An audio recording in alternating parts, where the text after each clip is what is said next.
નમસ્કાર વિદ્યાર્થી મિત્રો, સ્વાગત છે આપનું ગુજરાતી પાઠશાલામાં। આજે આપણે જોઈએ ધોરણ 8 સામાજિક વિજ્ઞાન વિષયમાં પાઠ 1 ભારતમાં યુરોપિયનો અને અંગ્રેજ શાસનની સ્થાપના। એનું સ્વ અધ્યયન પોથીનું સોલ્યુશન જોવાના છીએ। વિદ્યાર્થી મિત્રો, તમે આ ચેનલ પર નવા હોય તો ચેનલને સબસ્ક્રાઇબ કરી બાજુમાં રહેલો બેલ આઇકોન દબાવો, જેનાથી આવનાર તમામ સ્વ અધ્યયન પોથીના સોલ્યુશન તમને તરત મળતા રહે। જોઈએ આપણે પ્રશ્ન નંબર 1 છે। નીચે આપેલા દરેક પ્રશ્નના ઉત્તર માટે આપેલા વિકલ્પોમાંથી સાચો વિકલ્પ શોધીને ખાનામાં લખો। 1. પ્રાચીન અને મધ્યકાલીન ભારતમાંથી કઈ ચીજવસ્તુઓની યુરોપના દેશોમાં નિકાસ થતી? એમાં આવશે ડી ઉપરોક્ત તમામ। 2. ભારત આવવા માટેનો જળમાર્ગ શોધવાનો પ્રયત્ન કયા નાવિકે નહોતો કર્યો? D prince henry. 3. યુરોપથી ભારત આવવા માટે કયા બે મહાસાગરોમાંથી પસાર થવું પડે? તો એમાં આવશે સી એટલાન્ટિક અને હિન્દ મહાસાગર।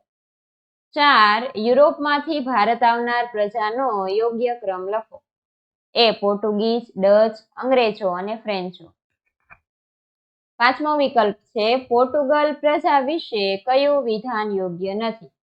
તો એમાં આવશે ડી તેઓએ પોતાની પહેલી કોઠી બંગાળના સિરમપુરમાં સ્થાપી હતી। 6થો પ્રશ્ન છે પોર્ટુગીઝોએ ભારતમાં મેળવેલ વેપારી સંસ્થાનોને સમયકાળ મુજબ ક્રમિક રીતે ગોઠવો।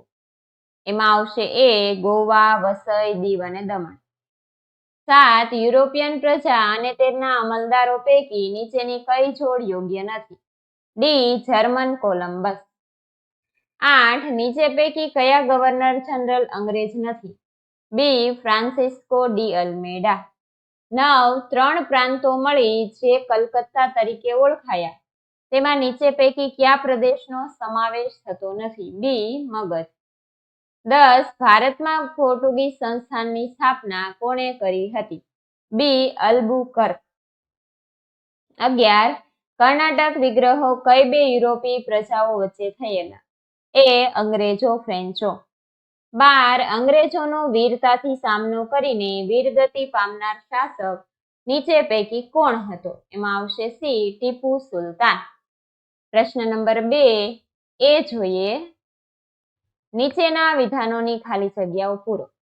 ઈસવીસન 1453માં તુર્કોએ કોન્સ્ટેન્ટિનોપલ જીતી લીધું। 2. સર ટોમસ રોએ જહાંગીર પાસેથી ભારતમાં વેપાર કરવા માટેની પરવાનગી મેળવી હતી। 3. મુગલ બાદશાહ ફર્રુખશીયરે અંગ્રેજોને બંગાળમાં મુક્ત વેપાર કરવાની મંજૂરી આપી। 4. મૈસૂર રાજ્ય ટીપુ સુલતાનના નેતૃત્વમાં સૌથી શક્તિશાળી બન્યું હતું। 5. પાણીપતના ત્રીજા યુદ્ધમાં મરાઠાઓની હાર થઈ હતી। પ્રશ્ન 2 બી મને ઓળખો, હું કોણ છું?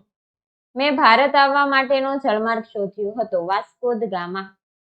2. અમે ગોલકોન્ડાના શાસક પાસેથી ફરમાન મેળવી પોતાનું સ્થાન જમાવ્યું હતું, ડચ।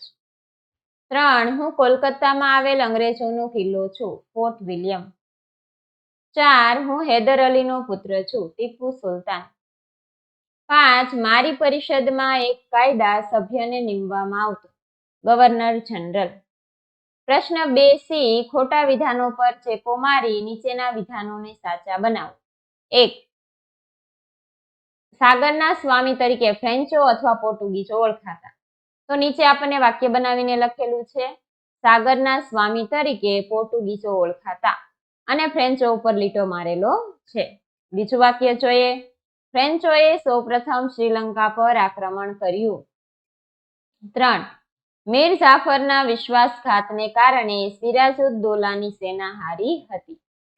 4. ભારતમાં પોલીસ તંત્રની સ્થાપના કોર્નવોલિસે કરી હતી। 5. હૈદર અલીનું મૃત્યુ બીજા મૈસૂર વિગ્રહના સમયે થયું હતું। પ્રશ્ન નંબર 3 એ છે નીચે આપેલ પ્રશ્નોના 1-2 વાક્યમાં જવાબ લખો। 1. યુરોપના દેશોમાં ભારતની કઈ કઈ ચીજવસ્તુઓની માંગ હતી? યુરોપના દેશોમાં સુતરાઉ કાપડ, રેશમી કાપડ, મરી મસાલા, તેજાના, ગળી, સુરોખાર, ઇમારતી લાકડા, અફીણ વગેરે ચીજ વસ્તુની માંગ હતી. 2. વાસ્કો દ ગામા કાલિકટ બંદરે ઉતર્યો ત્યારે ત્યાં કયા રાજાનું શાસન હતું? વાસ્કો દ ગામા કાલિકટ બંદરે ઉતર્યો ત્યારે ત્યાં સામુદ્રિક રાજાનું શાસન હતું. 3. પ્લાસીના યુદ્ધ પછી કયો પ્રદેશ અંગ્રેજોના કબજામાં આવી ગયો? પ્લાસીના યુદ્ધ પછી સમગ્ર બંગાળ અંગ્રેજોના કબજામાં આવી ગયું. 4. બક્સરનું યુદ્ધ કોની વચ્ચે થયું હતું તેનું પરિણામ શું આવ્યું? બક્સરનું યુદ્ધ ઈસવીસન 1764માં બંગાળના પૂર્વ નવાબ મીર કાસિમ, મુઘલ શહેનશાહ શાહ આલમ તથા અવધના નવાબના સંયુક્ત લશ્કર અને અંગ્રેજો વચ્ચે થયું. આ યુદ્ધમાં અંગ્રેજોની જીત થઈ. 5. મરાઠાઓએ પોતાના રાજ્યને કયા વિભાગમાં વહેંચ્યું હતું? મરાઠાઓએ પોતાના રાજ્યને સિંધિયા, હોલકર ગાયકવાડ અને ભોસલે જેવા રાજવંશોમાં વહેંચ્યું હતું. 6.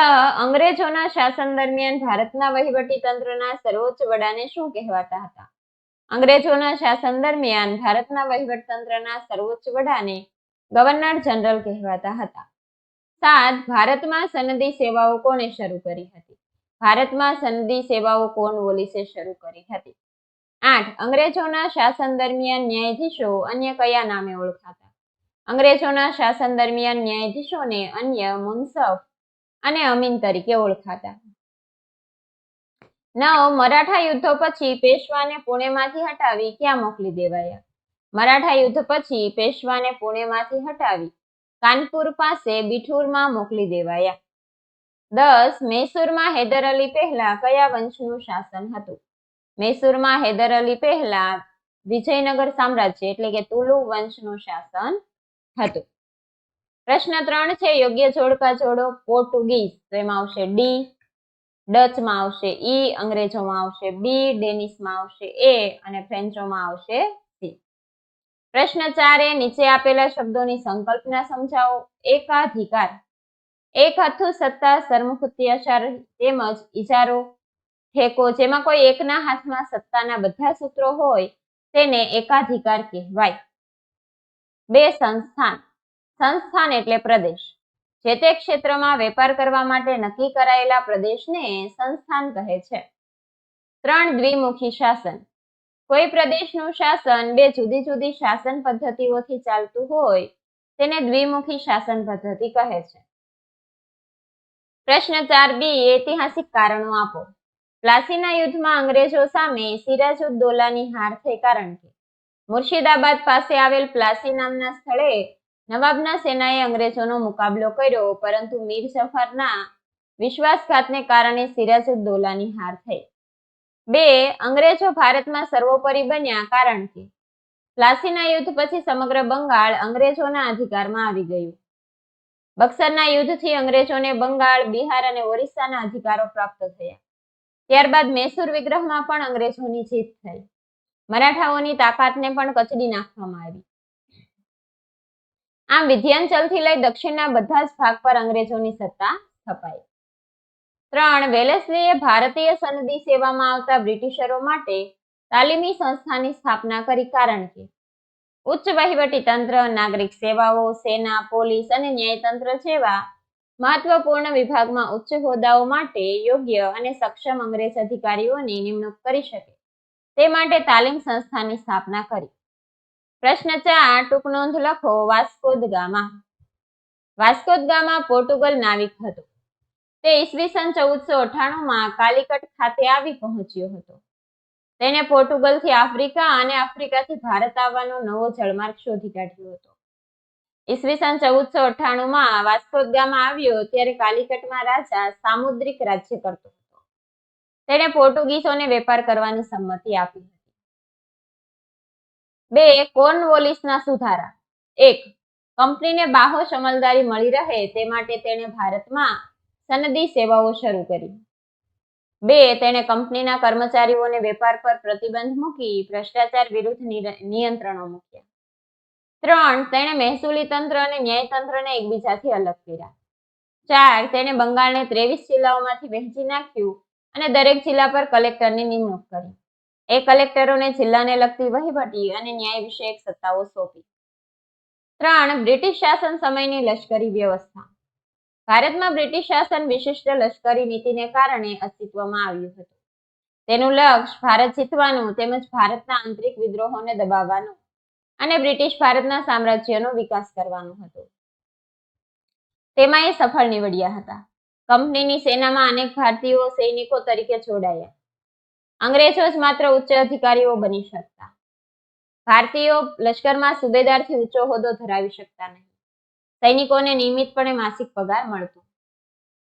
પ્રશ્ન 6. નીચે આપેલ શબ્દચોરસમાંથી ભારતમાં આવેલી યુરોપીય પ્રજાઓ, અંગ્રેજો દ્વારા લડાયેલ યુદ્ધો અને ગવર્નર જનરલોના નામ શોધીને લખો. અહીં આપેલું છે તમને.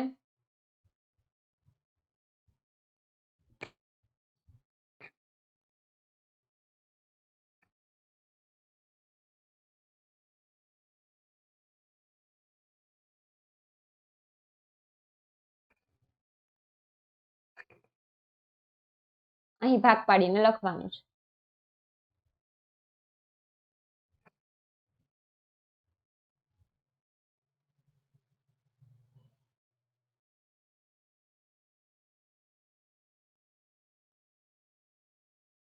વિદ્યાર્થી મિત્રો, અહીંયા સોલ્યુશન પૂરું થાય છે. જો તમને વિડીયો પસંદ આવ્યો હોય તો વિડીયોને લાઈક કરજો અને અમારી ચેનલ સબસ્ક્રાઇબ કરવાનું ભૂલતા નહીં. વિડીયો જોવા બદલ આભાર.